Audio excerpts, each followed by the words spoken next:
नमस्कार मित्रों, GK by Vishnu sir channel पर आपका स्वागत है।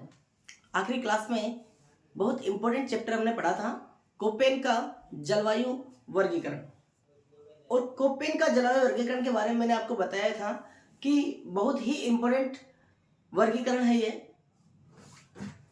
कोपेन के वर्गीकरण से लगभग सभी पेपरों में क्वेश्चन आता है और मैंने कहा था कि पहले के क्वेश्चनों को देख लेना, पहले के पेपरों को आप देख लेना, प्रत्येक लगभग पेपर में यहाँ से क्वेश्चन आता है। मतलब जलवायु के टॉपिक में सबसे इंपॉर्टेंट यदि कोई वर्गीकरण है तो वो कोपेन का जलवायु वर्गीकरण है।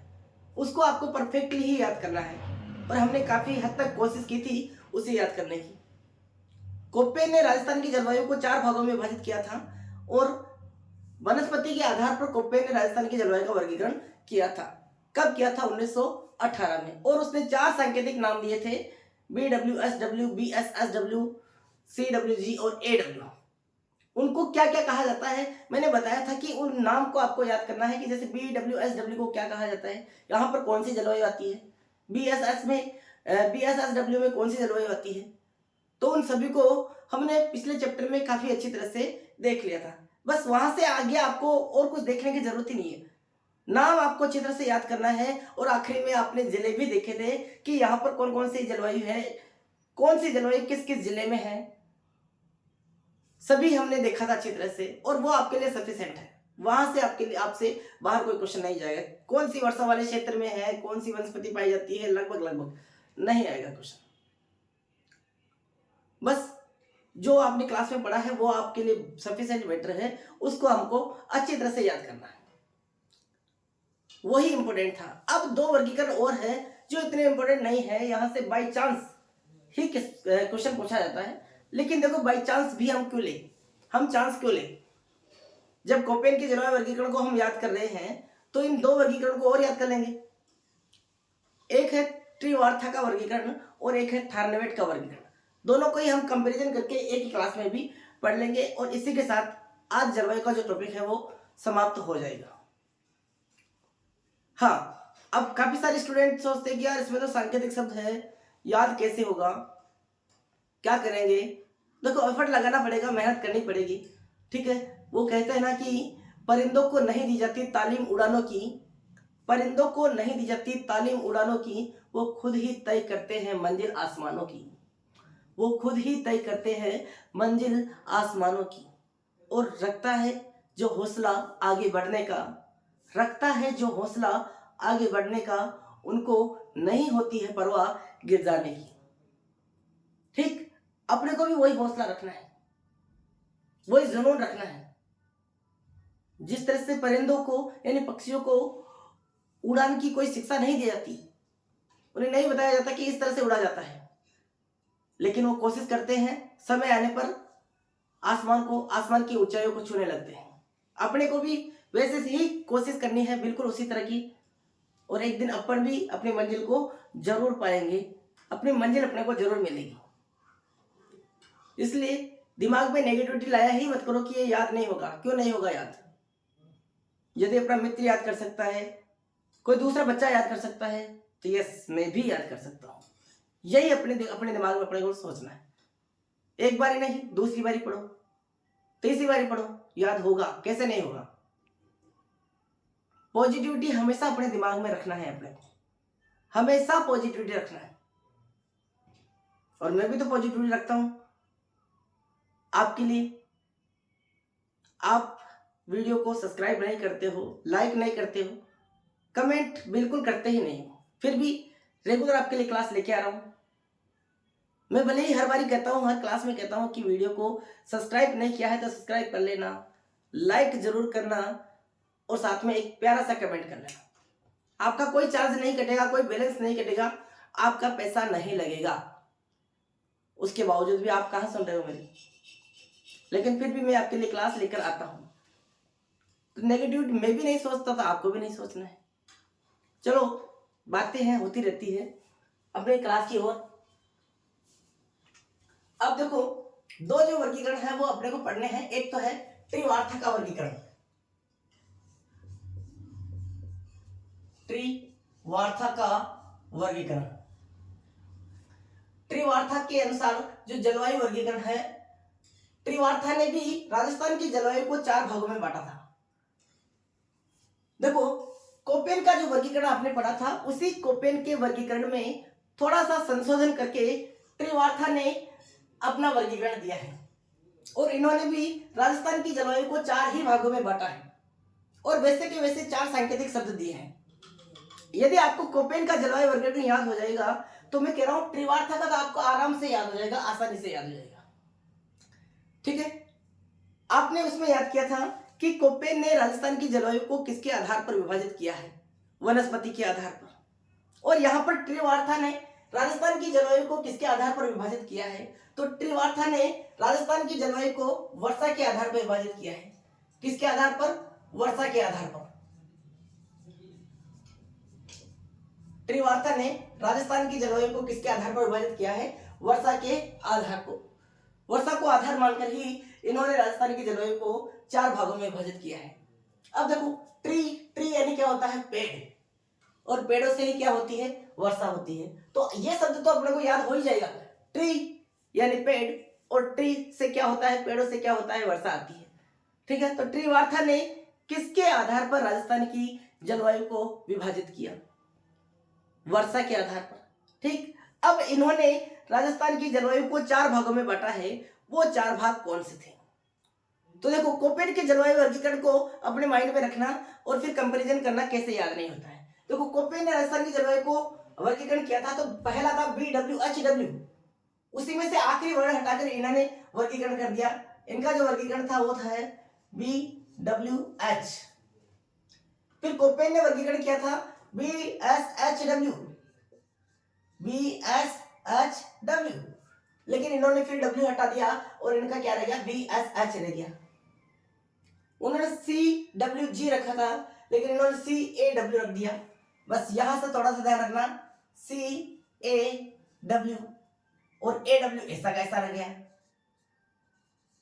AW। यह है त्रिवार्था का जलवायु वर्गीकरण, BWH, BSH, CAW और AW। नाम बिल्कुल सेम ही है, कोई दिक्कत ही नहीं है। बस कोपेन के जलवायु वर्गीकरण को याद कर लो, आपको बाकी के दोनों ही जलवायु वर्गीकरण याद हो ही जाएंगे। देखो, BWH, यहाँ पर जो जलवायु पाई जाती है वो कौन सी पाई जाती है? यहाँ पर जो जलवायु पाई जाती है वो वही उष्णकटिबंधीय शुष्क मरुस्थलीय जलवायु। ठीक है, तो यहाँ की जो जलवायु है इसका नाम है, जो कोपेन में था वही है उष्ण कटिबंधीय शुष्क मरुस्थलीय जलवायु। मरुस्थलीय जलवायु, उष्ण कटिबंधीय शुष्क मरुस्थलीय जलवायु कहा जाता है BWH को। फिर BSH, इसका वहां पर था उष्ण कटिबंधीय अर्ध शुष्क जलवायु कोपेन के वर्गीकरण में, लेकिन यहां पर क्या है? यहां पर हल्का सा इसका नाम बदला गया है और इसका नाम रखा गया है स्टेपी तुल्य जलवायु। स्टेपी तुल्य जलवायु, स्टेपी तुल्य जलवायु। अब स्टेपी तुल्य जलवायु भी क्यों रखा गया है? क्योंकि यहाँ पर स्टेपी प्रकार के घास के मैदान पाए जाते हैं या स्टेपी वनस्पति पाई जाती है इस जलवायु क्षेत्र में, इसीलिए इसका नाम रखा गया है स्टेपी तुल्य जलवायु। बस ये चेंज है, बाकी और वैसा का वैसा है। CAW, यहाँ पर कौन सी जलवायु है? इसका नाम क्या है? तो इसका नाम है उपाद्र जलवायु, उष्ण कटिबंधीय उपाद्र जलवायु, उपाद्र जलवायु। और आखिरी है AW, उष्ण कटिबंधीय आर्द्र जलवायु, उष्ण कटिबंधीय आर्द्र जलवायु। ये हो गए चारों के नाम। यह है त्रिवार्था का जलवायु वर्गीकरण।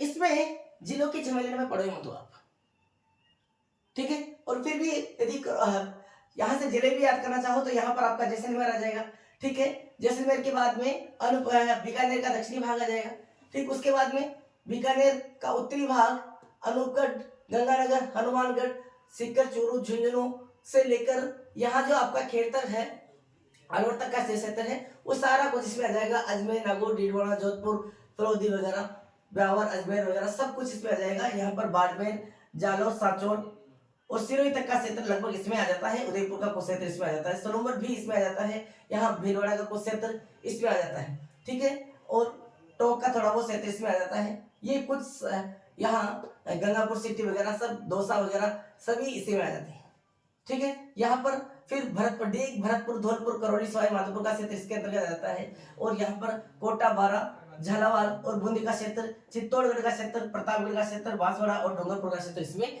शामिल हो जाता है, ठीक है। वो कोई दिक्कत नहीं है। जिले नक्शा यदि आपको याद है तो वैसे ही आप नक्शा से जिले आराम से कर ही सकते हो, पूर्ति कर ही सकते हो। लेकिन बेसिकली जिले यहाँ से पूछे नहीं जाएंगे। आपको नाम भी याद हो जाएगा तो भी आपका काम चल जाएगा। नाम याद करो, आपका काम हो जाएगा, ठीक है। तो त्रिवार्ता का वर्गीकरण है, दो बातें याद रखना है। पहला, त्रिवार्ता ने वर्षा के आधार पर राजस्थान की जलवायु को 4 भागों में विभाजित किया है और 4 सांकेतिक नाम दिए हैं, BWH, BSH, CAW और AW, ठीक। कौन सी जलवायु को क्या क्या कहा जाता है? जैसे इसे कहा जाता है उष्णकटिबंधीय शुष्क मरुस्थलीय जलवायु, इसे स्टेपी तुल्य जलवायु, इसे उष्णकटिबंधीय आर्द्र जलवायु, इसे उपाद्र जलवायु कहा जाता है, इसे आर्द्र जलवायु कहा जाता है। ये हो गया त्रिवार्ता का जलवायु वर्गीकरण। अब है थार्नवेट का जलवायु वर्गीकरण। किसका है? थार्नवेट का जलवायु वर्गीकरण।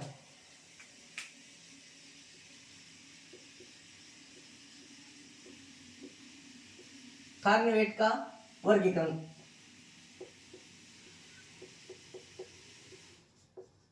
थार्नवेट का वर्गीकरण। थार्नवेट ने राजस्थान की जलवायु को 4 भागों में बांटा है। और थार्नवेट ने किस किस को आधार मानकर राजस्थान की जलवायु को 4 भागों में बांटा है, ये जरूर इंपॉर्टेंट है आपके लिए।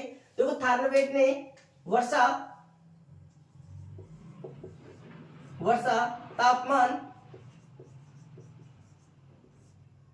तापमान और वाष्पीकरण, यहां लिख देता हूं नीचे, वाष्पीकरण, वर्षा, तापमान और वाष्पीकरण को आधार मानकर ही राजस्थान की जलवायु का वर्गीकरण किया है। यह चीज आपको जरूर याद रखना है। थार्नवेट ने किसको आधार मानकर राजस्थान की जलवायु का वर्गीकरण किया है?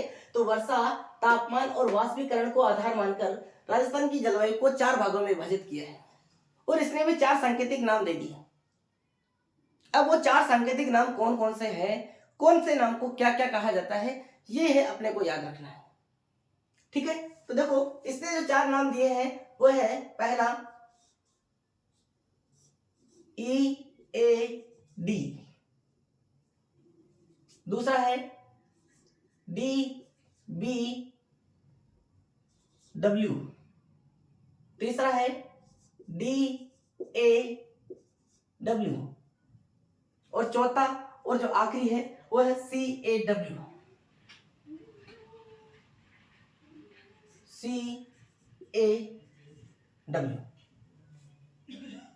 EAD, DBW, DAW, CAW। Yes, इसने चारों ही नाम डिफरेंट दे दिए। अब यहां पर लगाना थोड़ा एफर्ट, यदि याद करने की कोशिश करें तो इन नामों को याद करने में थोड़ी सी दुविधा होगी, लेकिन यदि कोशिश करोगे तो याद हो ही जाएगा। EAD, DBW, DAW और CAW। अब नाम क्या है, कहां पर कौन सी जलवायु है या किस जलवायु क्षेत्र को क्या कहा जाता है, ये अपने को याद करना ही करना है। तो किसे क्या क्या कहा जाता है? जैसे EAW, EAD को वही नाम जो यहां पर है और कोपेन की जलवायु वर्गीकरण में नाम था। नामों में आपको कोई दिक्कत नहीं आने वाली। जैसे इसे कहते हैं उष्णकटिबंधीय शुष्क मरुस्थलीय जलवायु,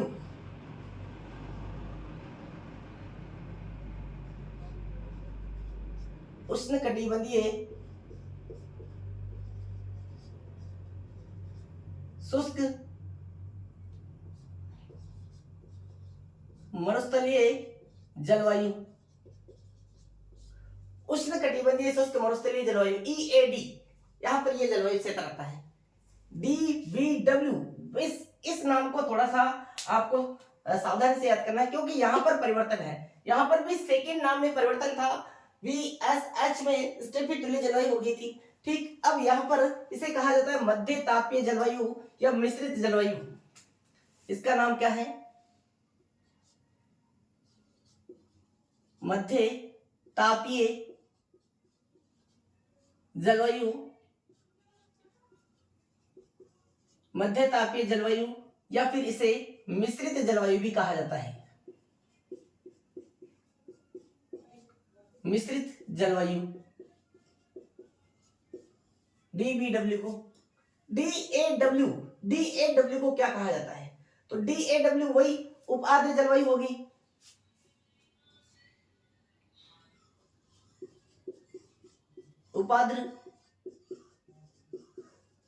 उपाद्र जलवायु, और CAW यहां पर वही आर्द्र जलवायु हो जाएगी।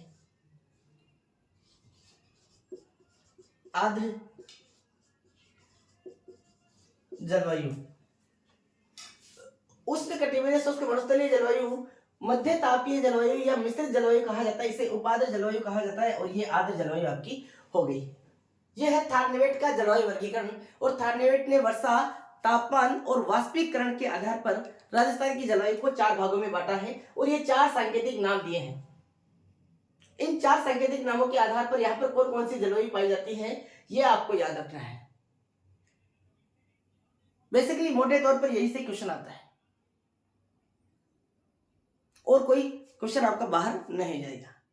बस ये तो चीजें याद करो आप, इनके अंदर कोई विशेष थ्योरी नहीं है, यही है कौन सी कितनी वर्षा पाई जाती है, कौन सी वनस्पति पाई जाती है, उसके झमेले में पढ़ो ही मत। देखो सबसे बड़ी बात कि जो स्टैंडर्ड अपनी तैयारी होती है, पढ़ाई होती है, वो कैसे करते हैं, उसमें क्या पढ़ना होता है, क्या छोड़ना होता है, ये भी एक बहुत सूझबूझ की बात होती है, समझदारी होती है।